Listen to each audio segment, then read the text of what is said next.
أخي إلهي سبحانه وتعالى توفيق ذي سؤال أنت كل عضي علماء وقت يسوق ليين دني لهايين ومضي هالك هاي لكن وحي كدور بدين ودن كودو صانع ما دام مدحوينه ذو ير إني مادان مركا أرنتان وتوفيق إلهي سبحانه وتعالى قولنا قواريس أم شر وضياشة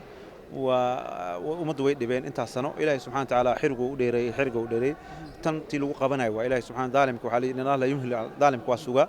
إذا أخذه لم يفلته ما كفكذو النبي عليه الصلاة والسلام marka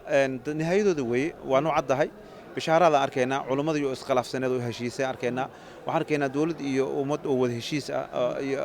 dawlad iyo culimadu heshiis arkeena ummadii oo kacday arkeena waxaas dhan iraasaad waxay daliil u tahay ilaahay subxaanahu wa ta'ala wadanka inuu khayr rabo waxaan leeyahay ku dardaarmaya ummadda inay khayrkaas ka faa'iideystaan fursad inay ka faa'iideystaan oo ilaahay subxaanahu wa ta'ala ay u laabtaan xukuumadda oo naseexaynay iyada lafteeda